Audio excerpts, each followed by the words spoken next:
In this video, I'm going to talk about breathing when doing different carry variations.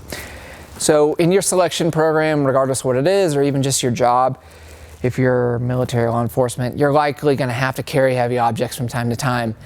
And so during the training process, we're going to implement a lot of carries as part of your getting better at those movement patterns. And then a really important thing to focus on is how you're breathing and bracing as you do these movements.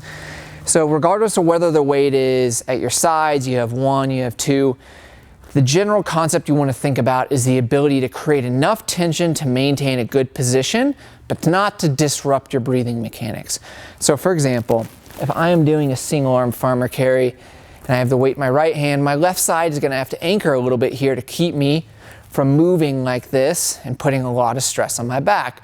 But with that tension here, that means I can breathe through this side. So a good way to think of your rib cage and breathing when doing these movements is of chambers. If one chamber is having to create a little bit of tension to create stability, then that means I have freedom to move and breathe through this other chamber and this side over here.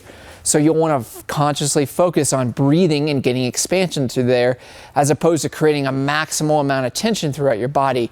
When you're contracting too many muscles and you're making it harder than it needs to be, or if you're just loading the same tissue, so if I do that single arm farmer walk and I just arch my back and lean back and go over like this, my paraspinals, QL, all this musculature over here is just going to take over and it's going to really quickly fatigue. And so if you're doing a really long duration carry, you're going to break down really quickly. So again, if you can focus on how you're breathing, moving air through the different chambers as you go.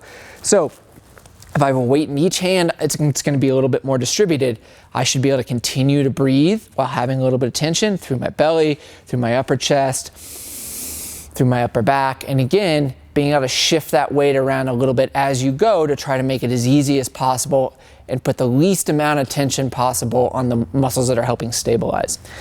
If you have more of a rack carry, something up here, then your ribs are going to be pushed down. And this is going to be a circumstance where you're going to want to really focus on expanding more through that upper back and again around through this entire area here. You're going to have some tension. You have to keep that.